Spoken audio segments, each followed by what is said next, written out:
wabarakatuh. Perkenalkan, nama saya Dina Oktavia dengan nomor NIM 2022111446. Saya dari Prodi PG PAUD angkatan 22 semester 4. Saya di sini akan menjawab soal UAS nomor 1A, B, dan 2A. Nomor 1. Umat Islam termasuk umat manusia seluruhnya, tidak terlepas dari adanya perbedaan pemikiran yang beragam sejak zaman dahulu sampai sekarang.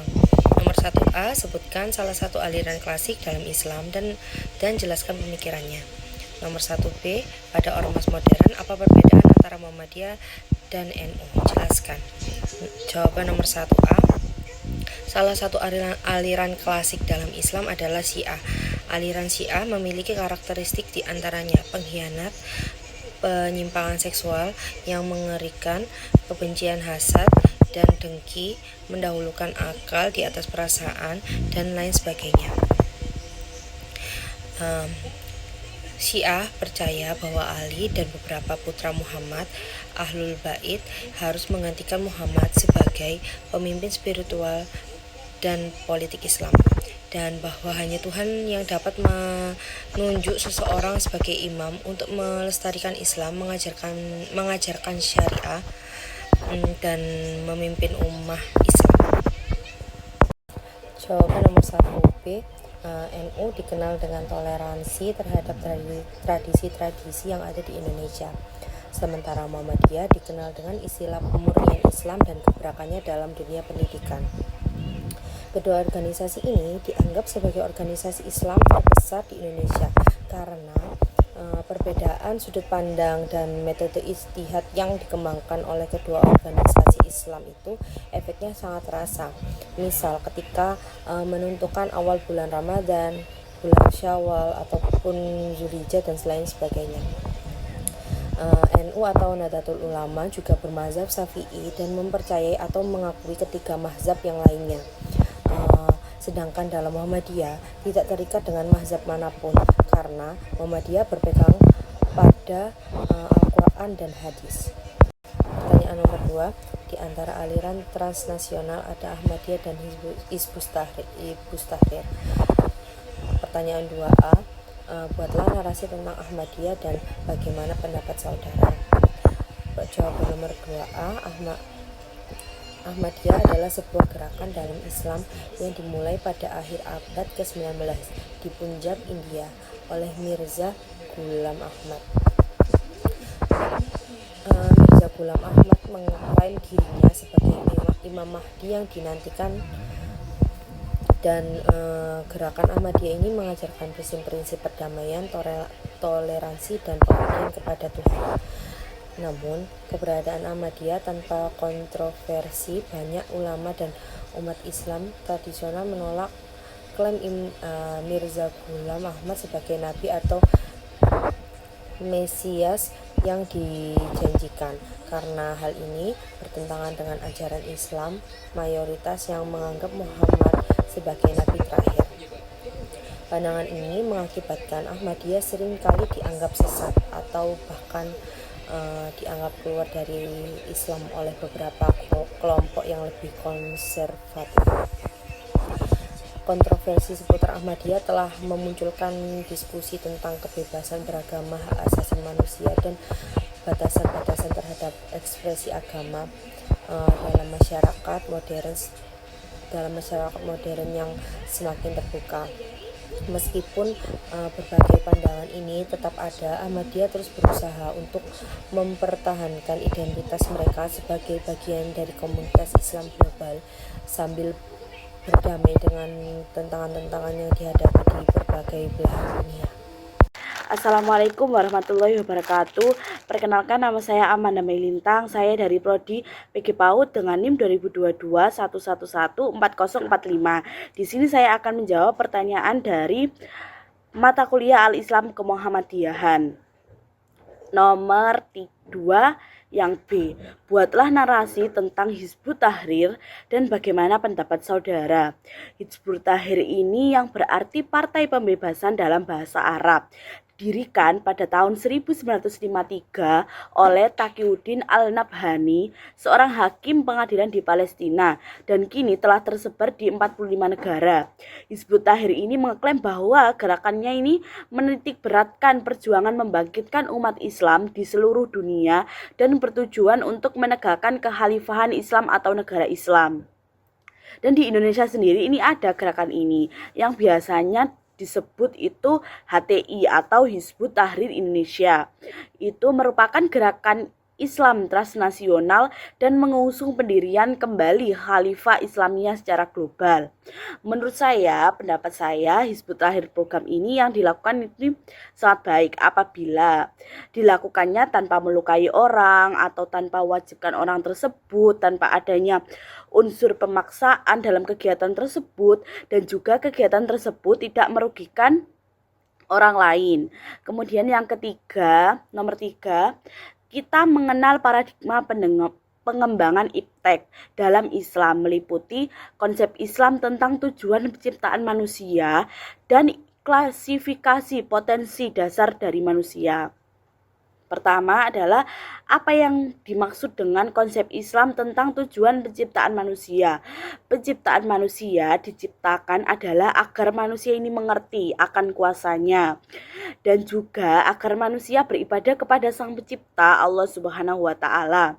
Ibadah di sini mencakup sangat luas, yaitu seperti melakukan hal-hal yang baik sesuai dengan ajaran Islam, kemudian melakukan kewajiban sebagai umat Islam, yaitu dengan sholat 5 waktu dan berbuat baik terhadap sesama, tidak memandang ras, agama, kasta, atau sebagainya. Kemudian yang kedua, jelaskan makna klasifikasi potensi dasar manusia. Manusia menurut agama Islam adalah makhluk yang berpotensi. Di dalam Al-Quran ada 3 kata yang digunakan untuk menunjuk kepada manusia. Kata yang digunakan adalah basor, insan atau nas, dan bani Adam. Potensi ini meliputi potensi jasmani atau fisik, kemudian rohani atau spiritual, dan akal atau mind. Ketiga potensi ini akan memberikan kemampuan kepada manusia untuk menentukan dan memilih jalan hidupnya sendiri. Manusia diberi kebebasan untuk menentukan takdirnya. Semua itu tergantung dari bagaimana mereka memanfaatkan potensi yang melekat pada dirinya. Secara umum, macam-macam potensi manusia ini terdiri dari potensi fisik, merupakan organ fisik dari manusia yang dapat digunakan dan diberdayakan untuk berbagai kepentingan dalam pemenuhan kebutuhan hidup. Kemudian yang kedua, potensi mental, merupakan potensi kecerdasan yang ada pada otak manusia, terutama pada belahan kiri. Kemudian yang ketiga, potensi sosial emosional, merupakan potensi kecerdasan yang ada pada otak manusia, terutama sebelah kanan.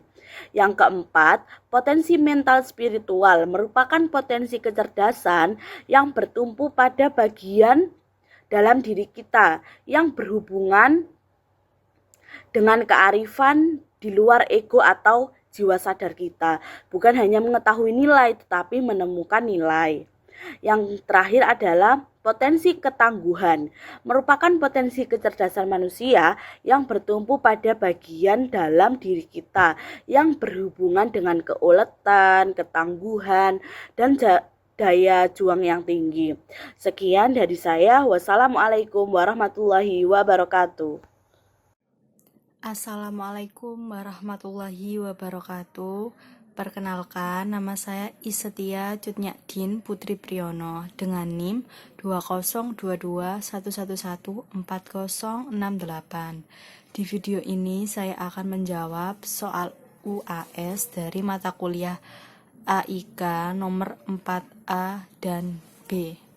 Untuk nomor 4A, kita diperintahkan untuk memelihara jenggot dan mencukur kumis. Demikian diperintahkan oleh Rasul agar kita berbeda dan tidak menyamai orang-orang musyrik, termasuk Majusi, yaitu orang-orang yang menyembah api, di mana mereka suka dan biasa mencukur jenggot bahkan hingga habis. Mencukur jenggot sama halnya dengan menentang fitrah dan menyerupai perempuan. Seperti yang ditekankan di atas, bahwa jenggot menandakan kesempurnaan lelaki dan membedakannya dari jenis yang lain. Namun, bukan berarti kita tidak boleh untuk mencukur dan merapikan rambut jenggot. Apabila sudah terurai panjang, terlihat tidak indah dan rapi, dan bahkan bisa menakutkan atau menjijikkan siapa yang melihatnya. Oleh sebab itu, jenggot yang demikian dibolehkan untuk dicukur dan dirapikan. Lalu untuk cadar, tidak ada dasar hukumnya, baik dalam Al-Quran maupun Sunnah. Yang diperintahkan oleh syariat Islam bagi wanita adalah memakai jilbab. Mengenai pertanyaan, apakah jika tidak memelihara jenggot dan memakai cadar termasuk ingkar sunnah? Karena yang dimaksud dengan ingkar sunnah adalah mereka orang-orang yang tidak mempercayai sunnah Nabi dan hanya mengamalkan apa yang termaksud dalam Al-Quran saja. Untuk yang 4B, para ulama sepakat melarang perempuan mencukur rambutnya, namun memperbolehkan untuk memendekkannya atau at-taksir. Namun ia juga menunjukkan riwayat lain dengan jalur sanad yang berbeda yang ia nilai sahih terkait masalah ini. Melihat nas hadis-hadis yang ada, Islam menganjurkan baik laki-laki maupun perempuan untuk memotong rambutnya jika terlihat panjang sehingga dipandang tidak indah dan tidak rapi, atau malah akan menyulitkan pribadi yang bersangkutan apalagi jika mengganggu pendengaran dan penglihatan. Para ulama mengistilahkan memotong rambut untuk perempuan dengan istilah at-taksir atau memendekkan. Dalam kaidah fikih pun disebutkan segala sesuatu yang menyulitkan harus dihilangkan. Dan perlu diingat bahwa rambut kepala perempuan termasuk bagian aurat yang harus ditutupi. Terkait dengan batasan umur, tidak ada batasan pada umur berapa rambut seorang perempuan harus dipotong. Dan jika seorang suami meminta istrinya untuk memotong rambutnya, tentu untuk tujuan-tujuan kebaikan mereka berdua, maka tidak ada halangan bagi istri untuk mentaatinya, sehingga salah satu hikmahnya akan tercipta keharmonisan atau hubungan yang erat antara suami istri karena sang istri akan berpenampilan lebih menarik di depan suami. Selanjutnya saya akan menjawab nomor 5A. A'udzu billahi minasyaitonir rajim. Bismillahirrahmanirrahim.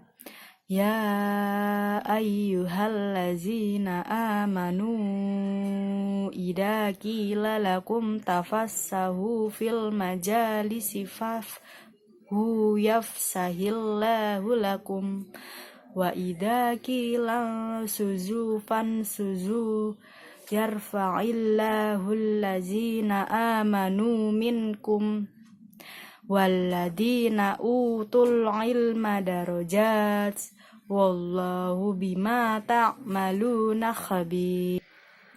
Yang artinya, wahai orang-orang yang beriman, apabila dikatakan kepadamu, berilah kelapangan di dalam majelis-majelis, lapangkanlah, niscaya Allah akan memberikan kelapangan untukmu. Apabila dikatakan berdirilah kamu, berdirilah, Allah niscaya akan mengangkat orang-orang yang beriman di antaramu dan orang-orang yang diberi ilmu beberapa derajat. Allah Maha teliti terhadap apa yang kamu kerjakan. Selanjutnya saya akan menjawab nomor 5B. Pada ayat yang lalu, Allah memerintahkan kaum muslim agar menghindarkan diri dari perbuatan berbisik-bisik dan pembicaraan rahasia, karena akan menimbulkan rasa tidak enak bagi muslim lainnya. Pada ayat ini, Allah memerintahkan kaum muslim untuk melakukan perbuatan yang menimbulkan rasa persaudaraan dalam semua pertemuan. Wahai orang-orang yang beriman, apabila dikatakan kepadamu dalam berbagai forum atau kesempatan, berilah kelapangan di dalam majelis-majelis agar orang-orang bisa masuk ke dalam ruangan itu. Maka lapangkanlah jalan menuju majelis tersebut. Niscaya Allah akan memberikan kelapangan untukmu dalam berbagai kesempatan, forum, atau majelis. Dan apabila dikatakan kepadamu, kamu dalam berbagai tempat, berdirilah, kamu untuk memberi penghormatan, maka berdirilah sebagai tanda kerendahan hati. Niscaya Allah akan mengangkat derajat orang-orang yang beriman di antaramu karena keyakinannya yang benar, dan Allah pun akan mengangkat orang-orang yang diberi ilmu karena ilmunya menjadi hujah yang menerangi umat beberapa derajat dibandingkan orang-orang yang tidak berilmu, dan Allah Maha teliti terhadap niat, cara, dan tujuan dari apa yang kamu kerjakan, baik persoalan dunia maupun akhirat. Baik, sekian video dari saya. Terima kasih. Wassalamualaikum warahmatullahi wabarakatuh.